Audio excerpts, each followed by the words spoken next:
सुप्रभात बच्चों।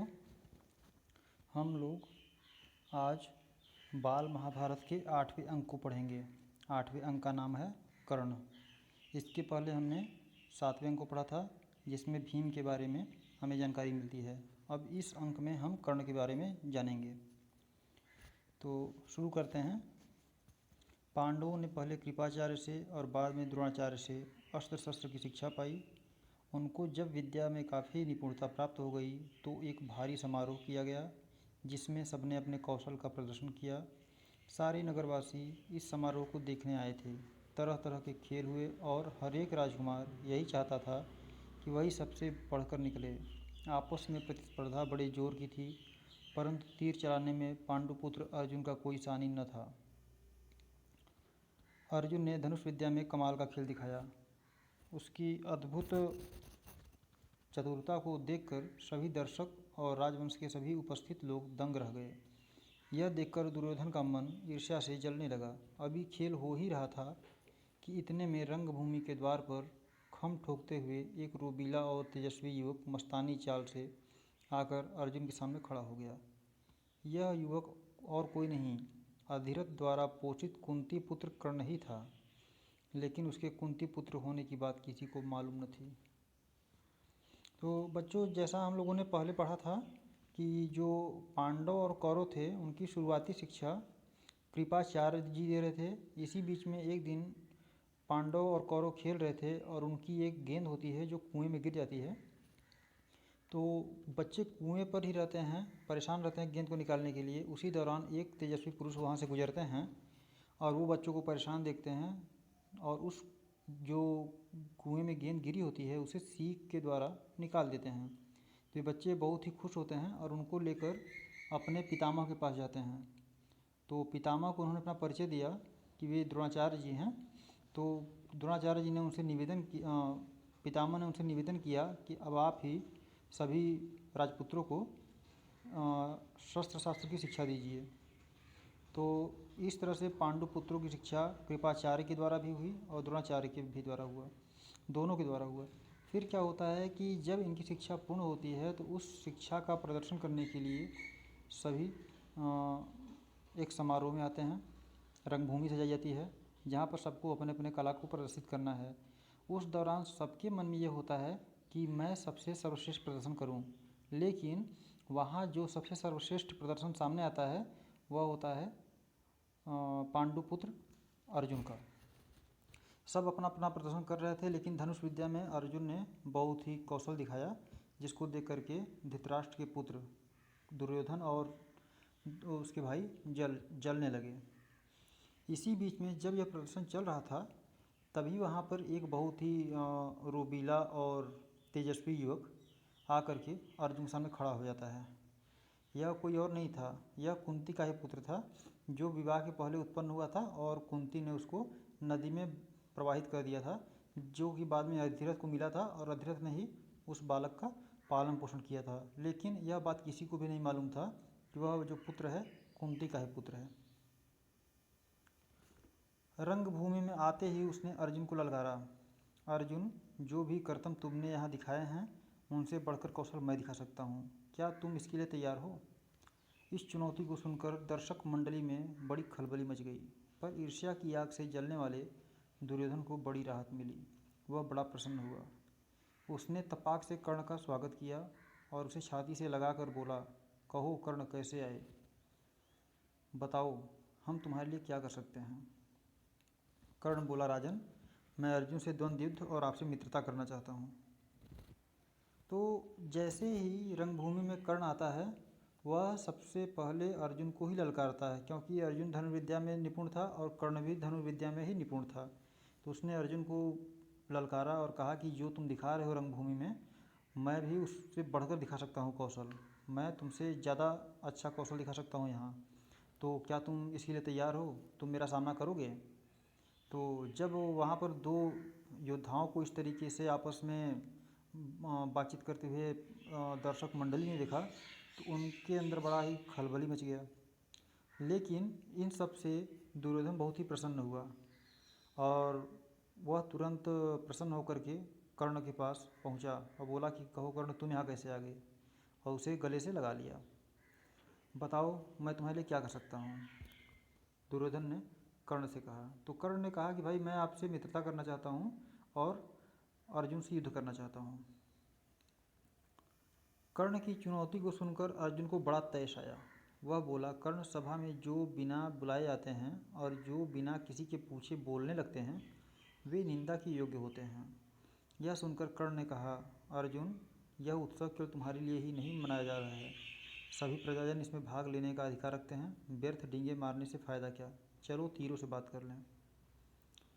तो जब सभा भवन में रंगभूमि में आकर अर्जुन को कर्ण ललकार जोश आ जाता है, तैश आ जाता है। तैश में आवेश में बोलता है कि सभा में पहले तो बिना बुलाए आना नहीं चाहिए, जिसको निमंत्रण दिया जाता है वही आता है, और जो बिना बुलाए आ जाए और आकर के व्यर्थ में बोलने लगे वह तो निंदनीय होता है।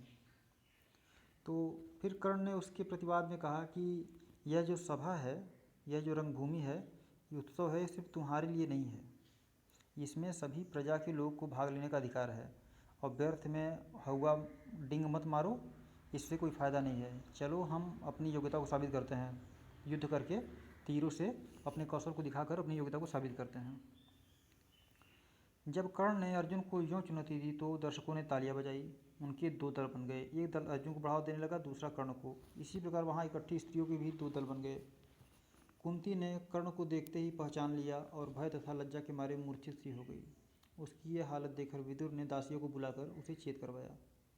इसी बीच कृपाचार्य ने उठकर कर्ण से कहा, अज्ञात वीर, महाराज पांडु का पुत्र और कुरुवंश का वीर अर्जुन तुम्हारे साथ द्वंद्व युद्ध करने के लिए तैयार है, किंतु तुम पहले अपना परिचय तो दो। तुम कौन हो, किसके पुत्र हो, किस राजकुल को तुम विभूषित करते हो। द्वंद्व युद्ध बराबर वालों में ही होता है। कुल का परिचय पाए बगैर राजकुमार कभी द्वंद्व करने को तैयार नहीं होते। कृपाचार्य की यह बात सुनकर कर्ण का सिर झुक गया।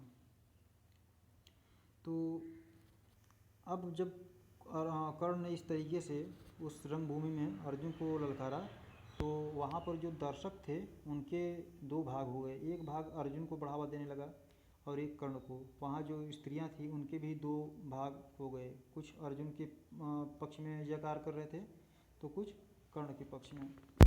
लेकिन जैसे ही कर्ण को कुंती ने देखा तो उसने पहचान लिया, क्योंकि कर्ण के शरीर पर जो जन्म के समय से कवच कुंडल था वह अभी भी था, क्योंकि वह जन्मजात था जो कि कर्ण के शरीर पर विभूषित हो रहा था। तो उसको देखकर कुंती मूर्छित हो गई भय के कारण, क्योंकि उसके ही दोनों पुत्र आपस में द्वंद्व करने वाले थे, युद्ध करने वाले थे। तो फिर कृपाचार्य जी उठकर खड़े होते हैं और बोलते हैं कि युद्ध हमेशा बराबरी वालों में होता है। तो अगर तुम द्वंद्व करना चाहते हो, युद्ध करना चाहते हो तो ठीक है, पहले तुम अपने कुल का परिचय दो कि तुम किसके पुत्र हो, किस राजा के पुत्र हो, तुम्हारा राज्य कौन सा है, ये सब तुम बताओ। तो जब कृपाचार्य जी ने इस तरह से कहा तो कर्ण का सिर नीचे झुक गया। कर्ण को इस तरह देखकर दुर्योधन उठ खड़ा हुआ और बोला, अगर बराबरी की बात है तो मैं आज ही कर्ण को अंग देश का राजा बनाता हूँ। यह कहकर दुर्योधन ने तुरंत पितामह भीष्म एवं पिता धृतराष्ट्र से अनुमति लेकर वहीं रंगभूमि में ही राज्याभिषेक की सामग्री में कर्ण का राज्याभिषेक करके उसे अंग देश का राजा घोषित कर दिया। इतने में बूढ़ा सारथी अधिरथ, जिसने कर्ण को पाला था, लाठी टेकता हुआ और भय के मारे कांपता हुआ सभा में प्रविष्ट हुआ। कर्ण जो अभी अभी अंग देश का नरेश बना दिया गया था, उसको देखते ही धनुष नीचे रखकर उठ खड़ा हुआ और पिता मानकर बड़े आदर के साथ उसके आगे सिर नवाया। बूढ़े ने भी बेटा कहकर उसे गले लगा लिया। यह देखकर भीम खूब कहा मारकर हंस पड़ा और बोला, सारथी के बेटे, धनुष छोड़कर हाथ में चाबुक लो, चाबुक, वही तुम्हें शोभा देगा। तुम भला कब से अर्जुन के साथ द्वंद्व युद्ध करने के योग्य हो गए। तो जब कृपाचार्य ने इस तरीके से प्रश्न खड़ा किया कि कर्ण को अर्जुन से युद्ध करने के लिए उसके बराबरी का होना चाहिए, अन्यथा राजकुमार उससे युद्ध नहीं करेगा, तो तपाक से बीच में दुर्योधन बोलता है कि ठीक है, बराबरी का नहीं है तो मैं उसे बराबरी का बना देता हूँ। उसने पितामह भीष्म और अपने पिता धृतराष्ट्र की आज्ञा ली और कर्ण को अंग देश का राज्याभिषेक, अंग देश का राजा बना दिया, उसका राज्याभिषेक वहीं कर दिया। जब यह सब घटना घटित हो रहा था उसी समय एक बूढ़ा व्यक्ति आता है जो कि पहले राजा धृतराष्ट्र का सारथी था, अधिरथ, और उसी ने कर्ण को पाला था, पालन पोषण उसने किया था। वह लाठी टेकता हुआ आया भय के साथ, लेकिन जब कर्ण ने देखा तो उसने अपना धनुष रख दिया और उनके पास जाकर बड़े ही आदर से खड़ा हुआ और उनके आगे सर को झुका लिया। तो उस बूढ़े व्यक्ति ने भी कर्ण को गले लगा लिया। अब यह सब देख करके भीम को बहुत ही हंसी आया। उसने कहे लगाए और हंसते हुए उसने कहा कि भाई तुम तो सारथी के बेटे हो, तुम्हें धनुष शोभा नहीं देता, तुम्हारे तो हाथ में घोड़ा हाँकने के लिए चाबुक होना चाहिए, रथ हाँकने के लिए चाबुक होना चाहिए, तुम अर्जुन से भला युद्ध करने के लिए कब से योग्य हो गए। इस तरीके से भीम ने कर्ण का मजाक उड़ाया। यह सब देखकर सभा में खलबली मच गई। इस समय सूरज भी डूब रहा था, इस कारण सभा विसर्जित हो गई। मसालों और दीपकों की रोशनी में दर्शक वृंद अपनी अपनी पसंद के अनुसार अर्जुन, कर्ण और दुर्योधन की जय बोलते जाते थे। इतने सब विवाद में सूर्यास्त हो गया, तो फिर सभा को ही विसर्जित की गई कर दी गई और दर्शक जो थे देखने वाले वे वहाँ से सब चल दिए और उन्होंने जिनका कौशल पसंद आया उसका जय जयकार कर रहे थे। इस घटना के बहुत समय बाद एक बार इंद्र बूढ़े ब्राह्मण के वेश में अंग नरेश कर्ण के पास आए और उसके जन्मजात कवच और कुंडलों की भिक्षा मांगी। इंद्र को डर था कि भावी युद्ध में कृपा से अर्जुन पर विपत्ति आ सकती है, इस कारण कर्ण की ताकत कम करने की इच्छा से ही उन्होंने उससे यह भिक्षा मांगी थी। कर्ण को सूर्यदेव ने पहले ही सचेत कर दिया था और उसे धोखा देने के लिए इंद्र ऐसी चाल चलने वाले हैं, परंतु कर्ण इतना दानी था कि किसी के कुछ मांगने पर वह मना कर ही नहीं सकता था। इस कारण यह जानते हुए कि भिखारी के वेश में इंद्र धोखा कर रहे हैं, कर्ण ने अपने जन्मजात कवच और कुंडल निकालकर भिक्षा में दे दिए। तो जो अर्जुन कर्ण के शरीर पर कवच और कुंडल था वह अभेद्य था। जब तक कर्ण के शरीर पर वह कवच और कुंडल रहता तब तक कर्ण को मारना मुश्किल था। तो इस कारण जो इंद्र थे वे बहुत ही चिंतित रहते थे और वे उस कवच कुंडल को कर्ण से लेना चाहते थे। तो कर्ण के बारे में प्रसिद्ध था कि कर्ण के जितना दानवीर उस समय कोई नहीं था। इस बारे में जो कर्ण के पिता सूर्यदेव थे उसको सचेत किया था कि तुम्हारे साथ ऐसा छल हो सकता है, इसलिए सावधान रहना। तो होता भी वही है। एक दिन इंद्र ब्राह्मण का वेश धारण करके कर्ण के पास आ जाते हैं। उस समय कर्ण पूजा कर रहा होता है और याचक के वेश में आते हैं और इंद्र को तो पहचान लेता है कर्ण। फिर भी ब्राह्मण के वेश में आए थे और कर्ण दानी था कि कभी किसी को उसने कुछ मना नहीं किया, तो इसलिए उसने उनको अपना कवच और कुंडल भिक्षा में दे दिया। इस अद्भुत दानवीरता को देखकर इंद्र चकित रह गए। कर्ण की प्रशंसा करते हुए बोले, कर्ण तुमसे मैं बहुत प्रसन्न हूँ, तुम जो भी वरदान चाहो मांगो। कर्ण ने देवराज से कहा, आप प्रसन्न हैं तो शत्रु का संहार करने वाला अपना शक्ति नामक शस्त्र मुझे प्रदान करें। बड़ी प्रसन्नता के साथ अपना वह शस्त्र कर्ण को देते हुए देवराज ने कहा, युद्ध में तुम जिस किसी को लक्ष्य करके इसका प्रयोग करोगे वह अवश्य मारा जाएगा, परंतु एक ही बार तुम इसका प्रयोग कर सकोगे। तुम्हारे शत्रु को मारने के बाद यह मेरे पास वापस आ जाएगा। इतना कहकर इंद्र चले गए। तो अब जब कर्ण ने इंद्र को अपना कवच और कुंडल बेसंकोच दे दिया, निसंकोच दे दिया, उसने थोड़ा भी झिझका नहीं, तो इंद्र को कर्ण के दानवीरता पर बहुत प्रसन्नता हुई, बहुत आश्चर्य हुआ। तो उन्होंने प्रसन्न होकर के कहा कि कर्ण तुम मुझसे जो वरदान चाहते हो वह मांग लो। तो कर्ण ने कहा, ठीक है, अगर आप मुझ पर प्रसन्न हैं तो शत्रुओं का जो नाश करने वाले आपके पास एक शक्ति नामक शस्त्र है वह मुझे दे दीजिए। तो इंद्र ने उनको दे दिया, लेकिन एक शर्त रख दी कि इससे तुम केवल एक ही शत्रु का वध कर पाओगे, जिसके ऊपर छोड़ोगे इस शस्त्र को वह मारा जाएगा और मारने के बाद जो यह शस्त्र है वो मेरे पास वापस आ जाएगा। इतना कह करके इंद्र वापस चले जाते हैं। एक बार कर्ण को परशुराम जी से ब्रह्मास्त्र सीखने की इच्छा हुई, इसलिए वह ब्राह्मण के वेश में परशुराम जी के पास गया और प्रार्थना की कि उसे शिष्य स्वीकार करने की कृपा करें। परशुराम जी ने उसे ब्राह्मण समझकर शिष्य बना लिया। इस प्रकार छल से कर्ण ने ब्रह्मास्त्र चलाना सीख लिया। एक दिन परशुराम कर्ण की जांघ पर सिर रखकर सो रहे थे। इतने में एक काला भौरा कर्ण की जांघ के नीचे घुस गया और काटने लगा। कीड़े के काटने से कर्ण को बहुत पीड़ा हुई और जांघ से लहू की धारा बहने लगी। पर कर्ण ने इस भय से कि कहीं गुरुदेव की नींद न खुल जाए, जांघ को जरा भी हिलाया डुलाया नहीं। जब खून से परशुराम की देह भीगने लगी तो उनकी नींद खुली। उन्होंने देखा कि कर्ण की जांघ से खून बह रहा है। यह देखकर परशुराम बोले, बेटा सच बताओ तुम कौन हो। तब कर्ण असली बात न छिपा सका। उसने स्वीकार कर लिया कि वह ब्राह्मण नहीं बल्कि सूत पुत्र है। यह जानकर परशुराम को बड़ा क्रोध आया। अतः उन्होंने उसी घड़ी कर्ण को श्राप देते हुए कहा, चूंकि तुमने अपने गुरु को ही धोखा दिया है, इसलिए जो विद्या तुमने मुझसे सीखी है वह अंत समय में तुम्हारे किसी काम न आएगी। ऐन वक्त पर तुम उसे भूल जाओगे और रण क्षेत्र में तुम्हारे रथ का पहिया पृथ्वी में धंस जाएगा। तो बच्चों, जो कर्ण था वह तो बहुत बड़ा धनुर्धर हो ही चुका था, लेकिन वह ब्रह्मास्त्र के संधान को सीखना चाहता था और उसे कोई सिखा नहीं रहा था। तो वह जाता है परशुराम जी के पास और परशुराम जी के साथ वह छल करता है, उनसे झूठ बोलता है कि मैं एक ब्राह्मण हूँ और मुझे आप अपना शिष्य बनाने की कृपा करें। तो जब परशुराम जी ने उसे अपना शिष्य तो बना लिया और ब्रह्मास्त्र का संधान भी सिखा दिया। तो एक दिन क्या होता है कि कर्ण बैठा रहता है और कर्ण के जांघ पर सिर रख करके परशुराम जी सो रहे होते हैं।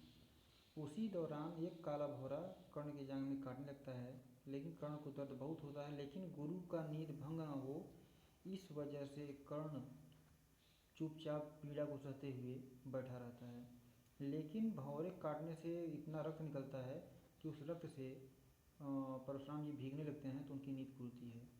तब परशुराम जी थोड़ा क्रोधित होकर के उसे चेतावनी भरे स्वर में बोला कि बेटा तुम सच में बताओ तुम कौन हो। तब कर्ण जो थे वो अपने असलियत को नहीं छिपा पाए। उन्होंने कहा कि गुरुदेव मैं ब्राह्मण नहीं हूँ, मैं एक सूत पुत्र हूँ। तब वे बहुत क्रोधित हुए। उन्होंने बोला कि तुमने अपने गुरु के साथ छल किया है, धोखा दिया है, इसलिए तुमने जो विद्या मुझसे सीखी है, जब तुम्हें इसकी बहुत ज़रूरत होगी उस समय तुम इसको भूल जाओगे और तुम्हारे रथ का पहिया भी पृथ्वी में धंस जाएगा।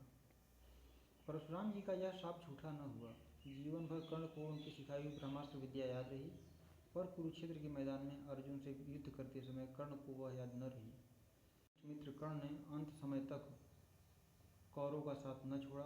कुरुक्षेत्र के युद्ध में भीष्म तथा आचार्य द्रोण के आहत हो जाने के बाद दुर्योधन ने कर्ण को ही कौरव सेना का सेनापति बनाया था। कर्ण ने 2 दिन तक अद्भुत कुशलता के साथ युद्ध का संचालन किया। आखिर जब श्रापवश उसके रथ का पहिया जमीन में धंस गया और वह धनुष बाण रख कर जमीन में धंसा हुआ पहिया निकालने का प्रयत्न करने लगा, तभी अर्जुन ने उस महारथी पर प्रहार किया। माता कुंती ने जब यह सुना तो उसके दुख का पार न रहा।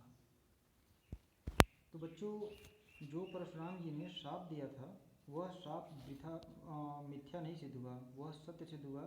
जब महाभारत का युद्ध चल रहा था तो कर्ण के रथ का पहिया जमीन में धंस जाता है और वहीं पर अर्जुन उसका वध करते हैं कर्ण का।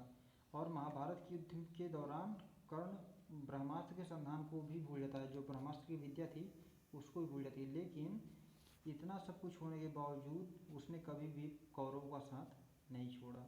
और जब द्रोणाचार्य और पितामह भीष्म मारे जाते हैं तो 2 दिन तक वह कौरव सेना का संचालन भी करता है।